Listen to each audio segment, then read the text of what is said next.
Our scripture today comes from the Gospel of Matthew. After the Sabbath, as the first day of the week was dawning, Mary Magdalene and the other Mary went to see the tomb.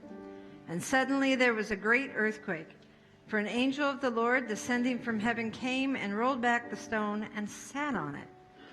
His appearance was like lightning and his clothing white as snow. For fear of him, the guards shook and became like dead men. But the angel said to the women, "Do not be afraid. I know that you are looking for Jesus who is crucified. He is not here, for he has been raised, as he said. Come, see the place where he lay. Then go quickly and tell his disciples, he has been raised from the dead, and indeed he is going ahead of you to Galilee. There you will see him. This is my message for you." So they left the tomb quickly with fear and great joy, and ran to tell his disciples. Suddenly Jesus met them and said, "Greetings." And they came to him, took hold of his feet, and worshipped him.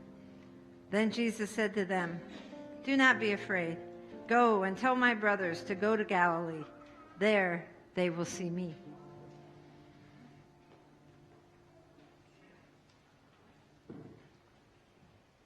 May the words of my mouth and the meditations of our hearts be acceptable in thy sight, O Lord, our strength and our Redeemer. Amen. So Christ is risen. What a mess. What a mess. What a mess.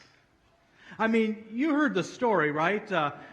Easter Sunday, Mary Magdalene and another Mary whose name isn't fully given, they come and they discover Jesus. But you turn just the next gospel and it's Mary Magdalene and another woman named Mary and some woman named Salome. That's three, isn't it? And then you turn another gospel and, well, it's just Mary Magdalene. She's the one all alone who first sees Jesus. And then you turn to yet another gospel, and it's not even any of Jesus' close companions who see him first. Rather, it's two men walking on the road to Emmaus. I mean, what a mess. It's Easter Sunday, the most important day of the entire year, and they can't even get the story right? I mean, it kind of makes you wonder, is this whole resurrection thing just another April Fool's joke just a couple of thousand years earlier, or what? Some conspiracy on the part of the disciples to concoct something? Well, if so, they're awfully bad conspiracists because, in any conspiracy, you make sure that everybody has the story exactly the same. They publish 4 versions, right?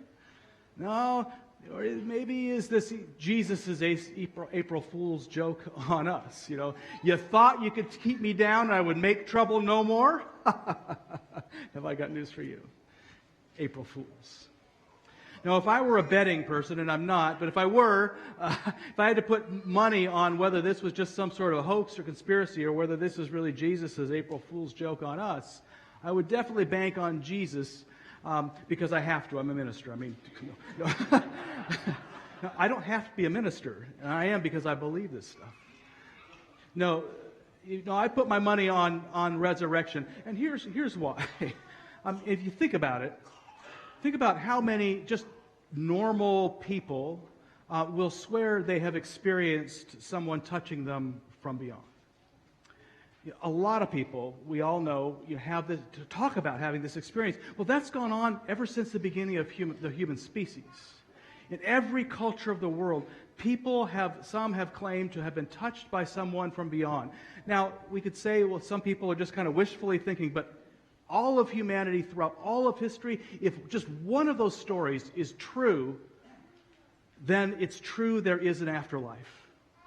Not only true there is an afterlife, but rather it's true that some people are capable of touching us from beyond that life. And some people even claim to have seen visions of people who have passed on. I haven't, but my good friend John Selders, who's the founding pastor of Amistad UCC, it was an experience of a vision of his deceased grandfather who was a minister that actually called him into ministry.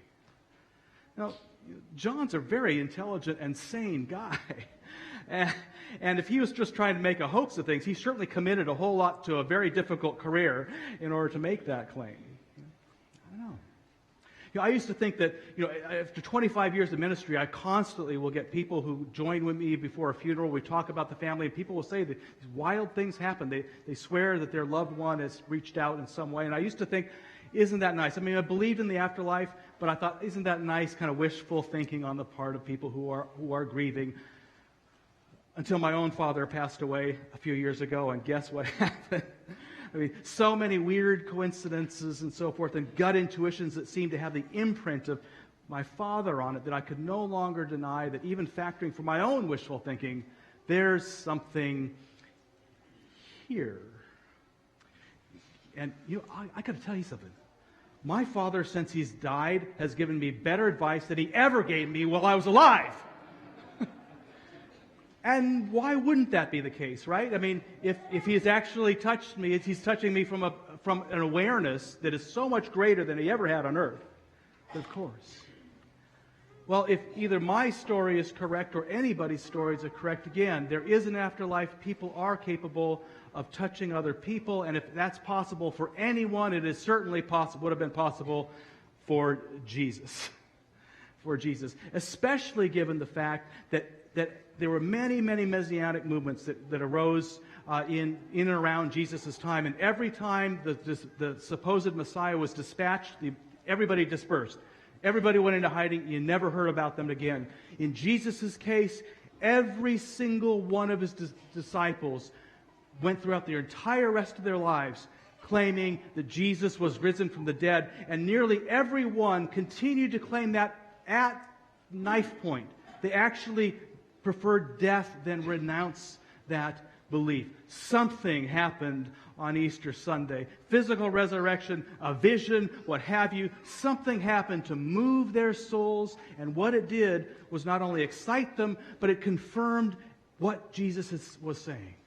It confirmed his identity. It confirmed the truth of his basic message. And they got very excited, but I know it's kind of a bad news story, isn't it? Because if Jesus' central message is true, that means we actually have to do this stuff. Love our enemies. Do good to those who hate us. Bless those who curse us. And pray for those who mistreat us. We actually have to do that stuff.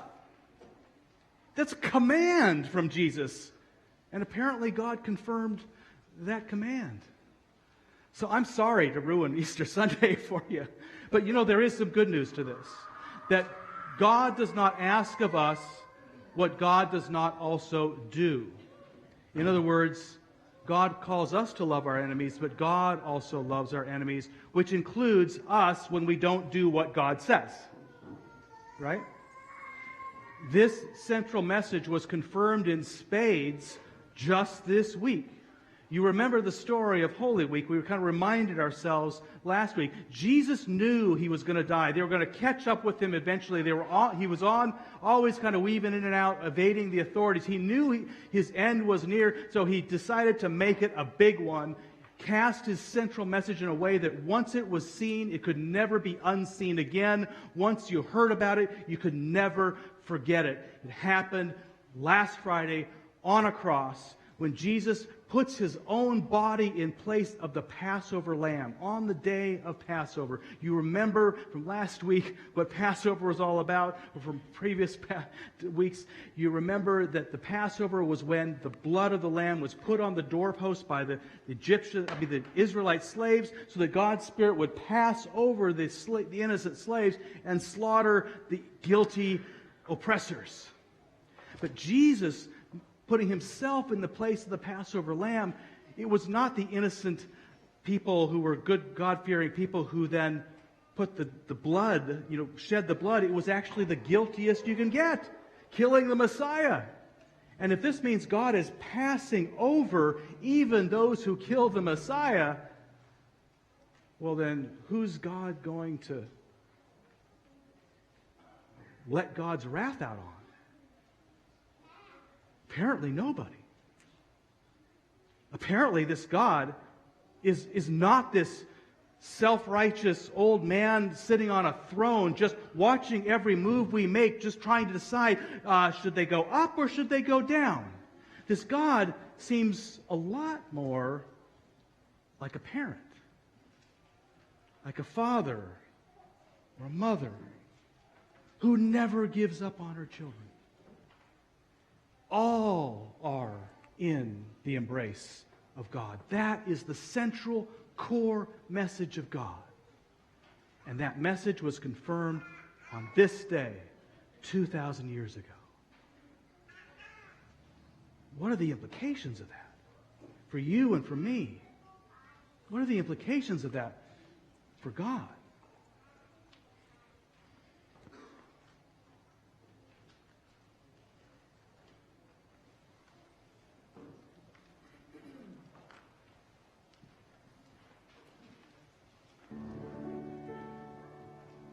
Your love is lifting me higher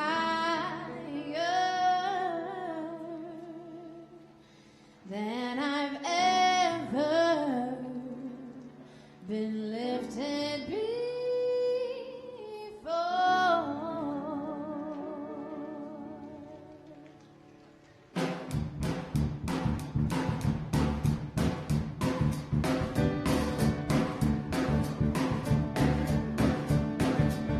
Your love is lifting me higher than I've ever been lifted before.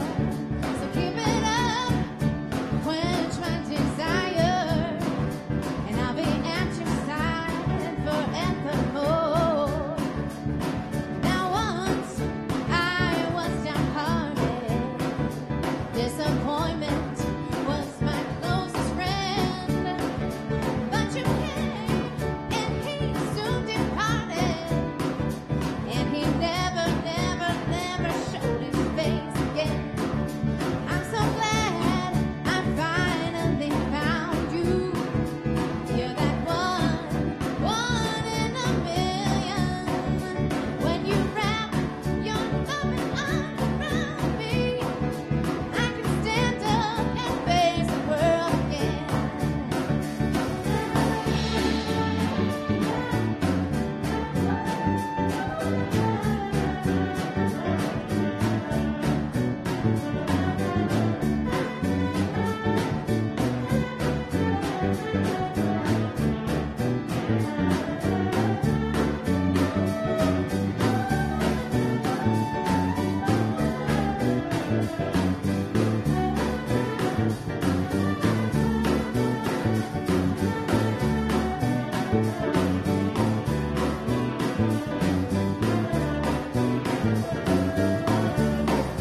Oh, your love is lifting me higher than I've ever been lifted before.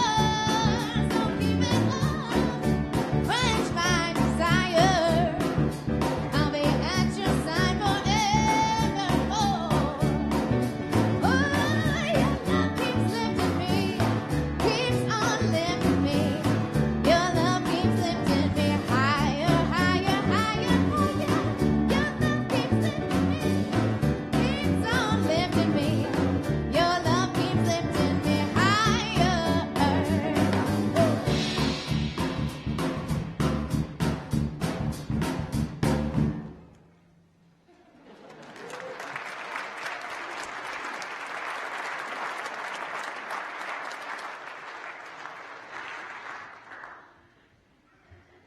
From Paul's letter to the Romans. So then, brothers and sisters, we are debtors not to the flesh, to live according to the flesh. For if you live according to the flesh, you will die. But if by the Spirit you put to death the deeds of the body, you will live. For all who are led by the Spirit of God are children of God. For you did not receive a spirit of slavery to fall back into fear, but you have received a spirit of adoption. When we cry, Abba, Father, it is that very Spirit bearing witness with our spirit that we are children of God. And if children, then heirs, heirs of God and joint heirs with Christ, if in fact we suffer with him, so that we may also be glorified with him. We know that the whole creation has been groaning in labor pains until now. And not only the creation, but we ourselves, who have the first fruits of the Spirit, groan inwardly while we wait for adoption, the redemption of our bodies. And from his letter to the Galatians. But when the fullness of time had come, God sent his Son, born of a woman, born under the law, in order to redeem those who were under the law, so that we might receive adoption as children. And because you are children, God has sent the Spirit of his Son into our hearts, crying, Abba, Father. So you are no longer a slave, but a child. And if a child, then also an heir through God.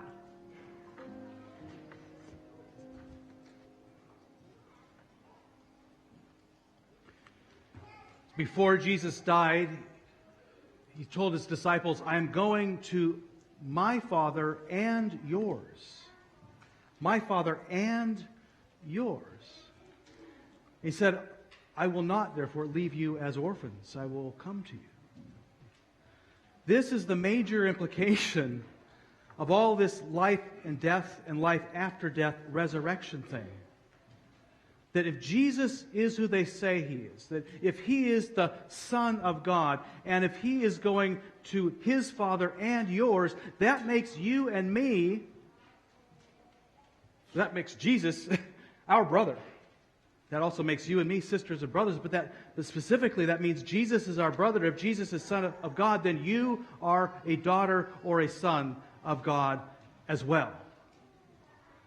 Nobody got this better, at least in our Bibles, better than Paul. You heard what he had to say in our scriptures just now, but did you get the deep impact of his words?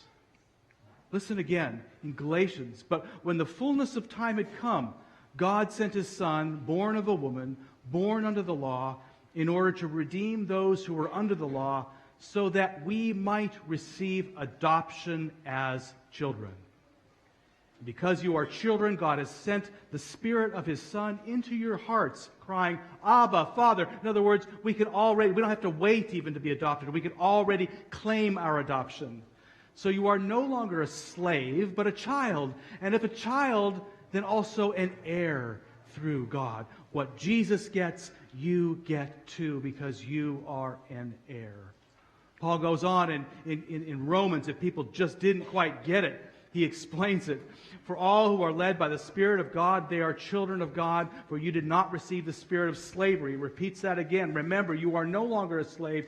You fall back on fear, but you have received a spirit of adoption. Of adoption. On and on, using child of God language, using language of adoption. Jesus is our brother. We are sons and daughters of God. We right now are living in a giant orphanage. And we are about to be adopted. My friend Bruce Van Blair describes the situation quite eloquently this way. He says, why all the alienation? Why is it so hard here? And how come we all seem to know that it is not supposed to be this way? All the pain and suffering, all the people starving, all the cruelty and broken hearts and disillusionment and despair. Not remembering anything before this life, why do we still feel like we came from a better place or know better patterns of life? Why do we so often feel that somehow we are lost or displaced here? Somehow that this world is not our home? Why do we sense some inner identity we cannot quite grasp? And how can we recover from this strange amnesia? Stop all the curses of separation and find some way to truly repent, that is, to turn around and go home. Never forget, writes Bruce, never forget where you are. If somebody does something nice for you, rejoice and be thankful. That's a miracle. And if somebody does something rotten, well, what do you expect from an orphanage? What do you expect from an orphanage? Do you ever wonder why things just seem so broken in this world, despite all of our efforts to make it right again. We build political systems and religious philosophies and all these things, and yet it doesn't quite work. It's even at our best, you could say, well, that's pretty good for an orphanage. And why do you regularly feel so lonely, so out of place here? Why do you so regularly condemn yourself in your head, or condemn other people in your head, or out loud? Why does life on earth feel so beautiful at times and yet ultimately so uneasy? What do you expect from an orphanage? Some orphans, they prefer to, they get all this, they feel like they've been abandoned even though they've never felt actually truly at home, and they just kind of hunker down figuring, well, I'll just kind of be by myself and maybe I can make it all right. Others respond to the sense of being an orphan by bullying other people. They have that same sense of dis-ease, but they work it out on others. And furthermore, they decide that it's easier to steal a lunch than buy a lunch. It's easier to steal money than to make money. They bully other people, taking out their aggressions, trying to get whatever they want in that way. True orphan behavior like that. Other orphans decide, it's all about the toys. We can make life better if we just had the right toys, and bigger toys, and more expensive toys. And they begin to fight over their toys, and hoard their toys, and more toys. In fact, they even they think that's so essential that they even resent those who don't hoard their toys, worrying that they're going to be a burden on them, later on. Like you're going to need some toys eventually, but you're not taking mine, right? Other people decide they're going to band together. They could be safer, other orphans, by banding with other orphans and fighting against those who may oppose them for other reasons. They take over corners of the hallways or areas of the kitchen where they're closest to the food and protect their own shares and so forth. Some orphan bands decide it's actually safer to band together with other orphans. And still other gangs, and other gangs, and other gangs, to the point where they actually can take over a whole portion of the orphanage grounds, and they'll call it the United States of America, or Mexico, or Canada, or France, or Germany, or China, or North Korea, South Korea. And so we got all kinds of names of bands of orphans, big bands of orphans. And we make all kinds of rules for these big bands, assuming that if we could all just agree on the ground rules, it will all be okay, we'll all be uniform, it will all be all right, until it isn't.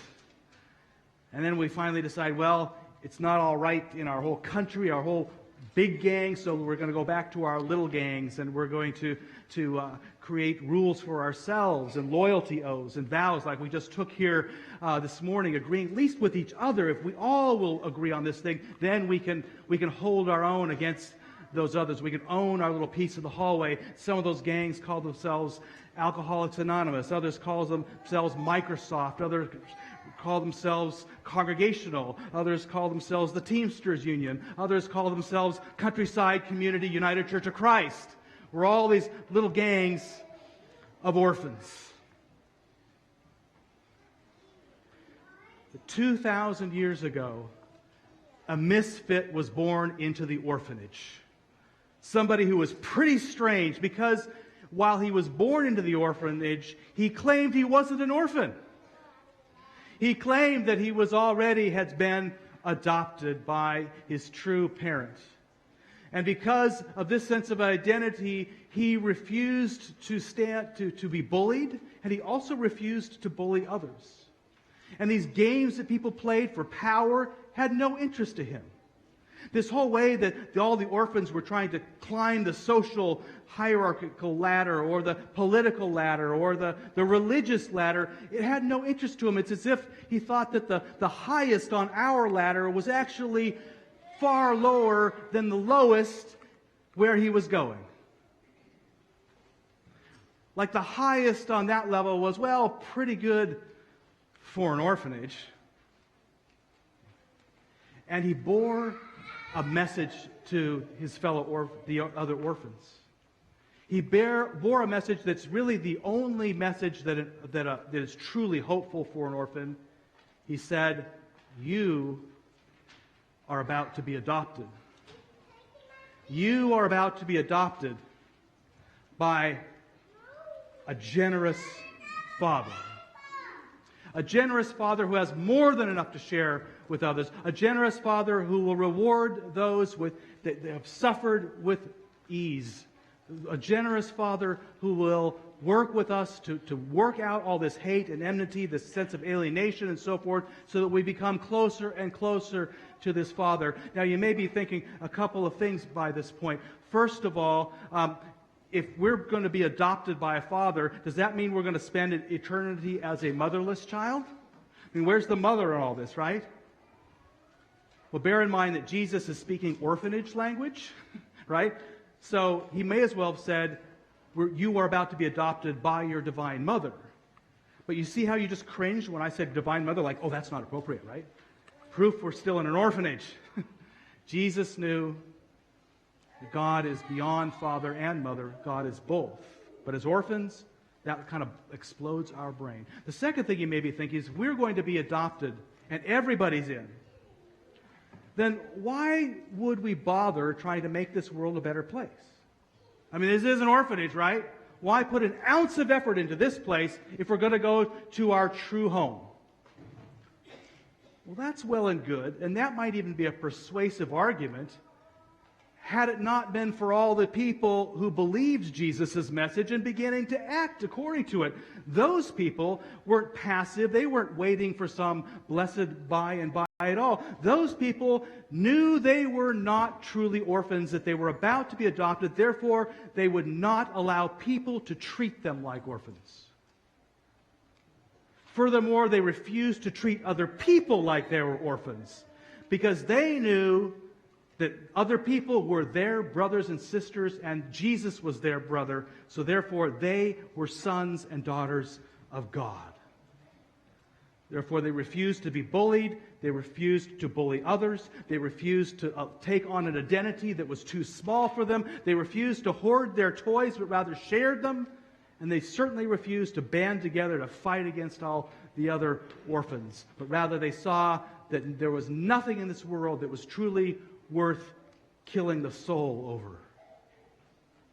No, Jesus' disciples became very happy people and very active people, realizing that we may all live in an orphanage, but is the orphanage life right now any better if we just simply say, to hell with it, right? Oh, we don't need to worry about making this place a better place. Let's just let the gangs take over, right? Not in the slightest. And of course, all those leaders of the gangs, all those people who had worked their way into the top of the social hierarchy, all those people who had the best toys, guess what they thought about Jesus' message, that none of that mattered? You know, they're the ones who opposed Jesus the highest. They had the most to lose in their opinion because they were the kings and queens of the orphanage. Yeah. And so Jesus comes into Jerusalem on Palm Sunday, deciding that this is the time to create the uprising at the orphanage. He cast a message that was so blatant that nobody could ever forget it, that was so extravagant and so shocking that no one could ever unsee what they saw. On that cross where they put him was his most central statement about loving our enemies, doing good to those who hate us, blessing those who persecute us, praying for those who abuse us. Jesus took that all upon himself, and as the Passover lamb showed, that this God is our parent of all people, including the very ones who put him on the cross. Jesus' disciples knew in the resurrection that everything he had lived and died for was really true. So coming off of Easter, if they had any doubts before, if they had no doubts afterwards, they got happy. They got very, very happy. They started to claim their identity as children of God, as sisters and brothers of Jesus, as sons and daughters, who would inherit what Jesus inherited, and they started treating other people like this was in their future too, so that it became part of their present reality, not merely a future one. And by spreading this message to all those who felt lonely, all those who felt like they needed to get bullied if they were going to get by in this world, or become a bully in order to get by this world, they spread that message to them as well, starting not only the uprising in the orphanage, but turning it into a revolution in the orphanage. So this Easter Sunday, we are met with a central question if we want to celebrate the resurrection. That is, will we join this revolution, recommit ourselves to this revolution, claiming our identity as sons and daughters of God, and sharing that message to other people who do not feel that way, who are far from that message? Will we join the revolution? Will we recommit ourselves to the revolution? Or will we simply go home, eat ham, and wait till next year to celebrate Easter again? Amen.